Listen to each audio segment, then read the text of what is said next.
All right, this week we are talking about chapter 20 or 32 in the America text. We're getting into, honestly, if I had a focus, it would be civil rights era and beyond. And so we're really into the areas that I'm most knowledgeable about. I think that this makes it difficult to keep the video to 10 minutes. Last week I went over and then had to come back into a different video to maybe cut some things out to make sure that you understood what the themes and concepts were that we wanted to touch. I'm going to do the same thing today, and I'm going to hope that I can keep it below 10 minutes so that you're able to get exactly what you need out of this week's reading. Okay, so to begin, one of the things that I want you to understand is the activism that's going on during the 60s. I'm going to have you read a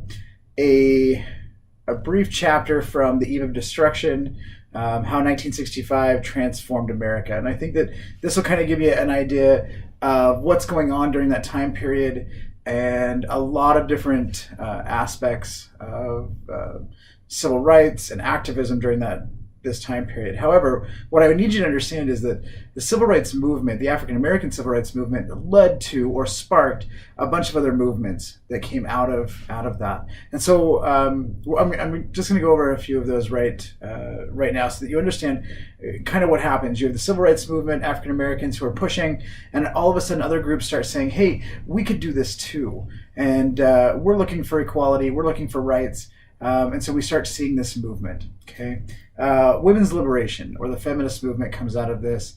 You have Betty Friedan, who publishes a book in 1963 titled "The Feminine Mystique." It starts questioning women ideals and the idea that we as a society have pushed this gender norm or gender stereotypes on women. The women's magazines show that women should be excellent mothers as well as providers. They should be all of these things instead of showing women as they truly are. And that's a question that really starts to eat at women, and it kind of explodes right during the same time that we're getting the sexual revolution. And so you have women who are trying to decide what they believe and where they're going from here. We call it second wave feminism.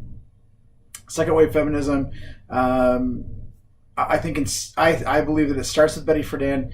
Some people believe that it starts with contraception and the creation of the pill with birth control.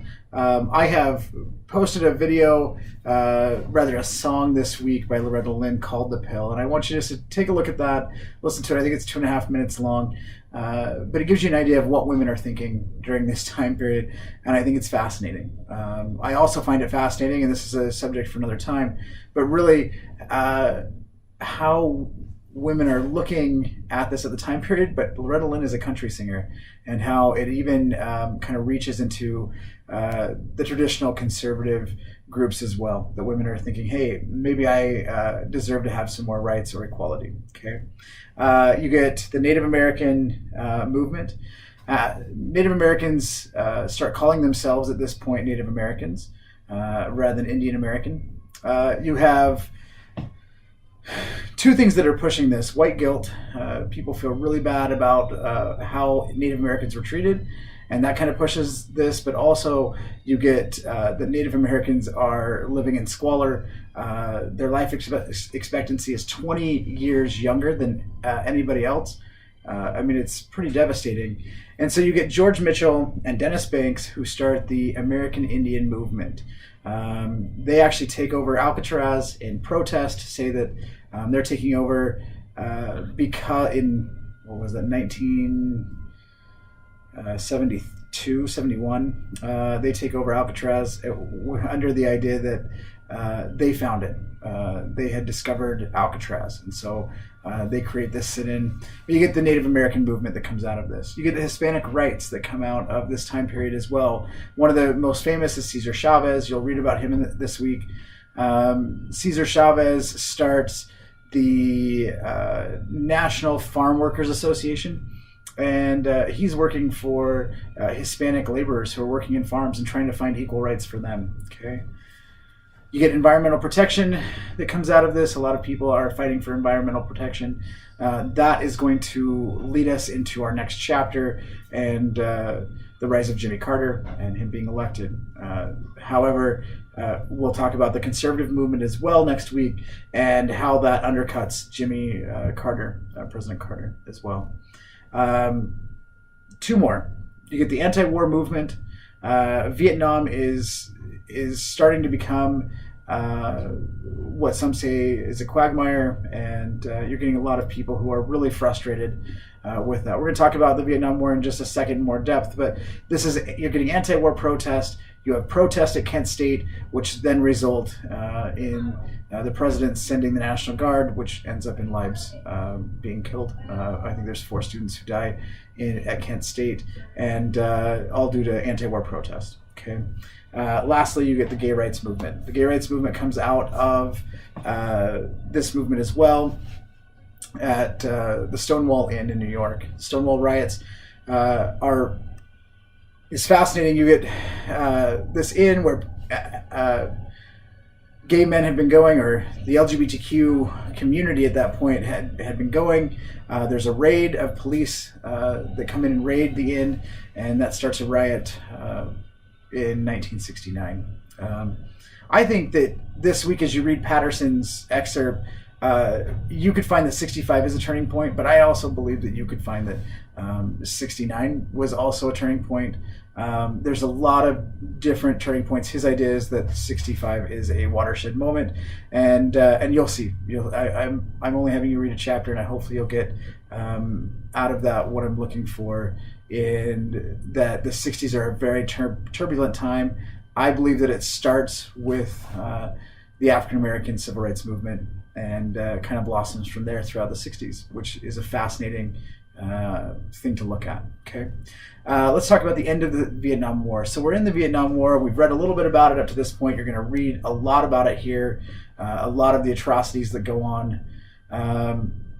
Really what you get is in 1968, Nixon campaigns on the idea of peace with honor in Vietnam. He's saying that we're not going to leave until we leave peacefully and with honor. I think by 68, we have overstayed our welcome in Vietnam, and so I don't think that that's possible. But that's what he says, and he goes in with this idea that we're going to conquer. In 1971, you get the Pentagon Papers. My Lai happens, where these U.S. soldiers run in and are killing women and children. We start getting photographs that are horrendous of children and women who have been napalmed in the jungles of Vietnam. And this starts to create in 1972 really the discontent of the world. I mean, the world is not happy, and we start seeing protests from around the world.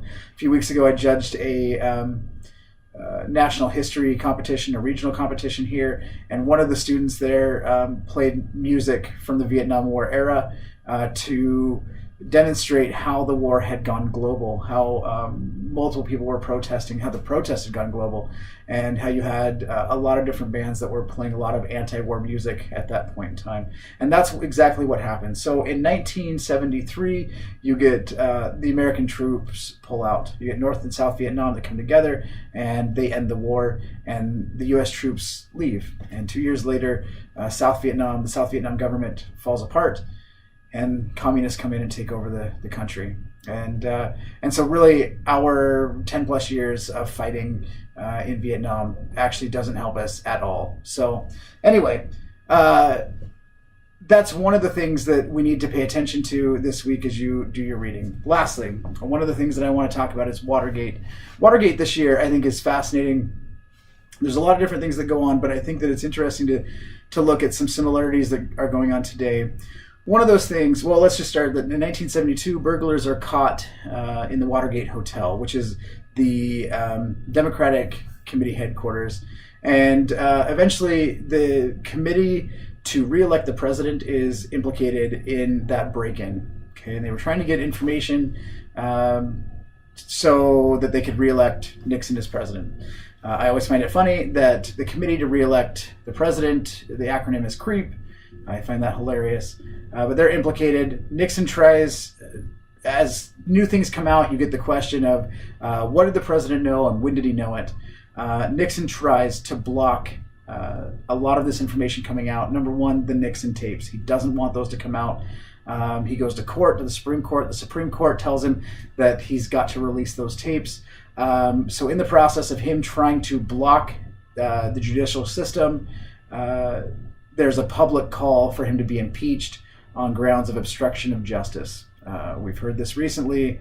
I don't know if we can make the same claim. I think that years from now we may. I think that as a historian, as historians, we'll look back and think that it's quite similar. But that's my own take. You might see it differently. So in order to avoid being impeached, Nixon resigns, and we move on to Gerald Ford, and that'll get us into the end of this chapter and into the next. If I was looking at some ways to read this week, I would check out the Activism, at least have some points of activism and understand what's going on in the turmoil. Read Patterson and see the turmoil that's going on in 65. I would definitely understand the end of the Vietnam War, and I'd understand Watergate and just see how turbulent the mid 60s to mid 70s really were. It seems crazy, but it's also a fascinating time in history, and I hope that you see that as well. Keep reading. I'll see you next week.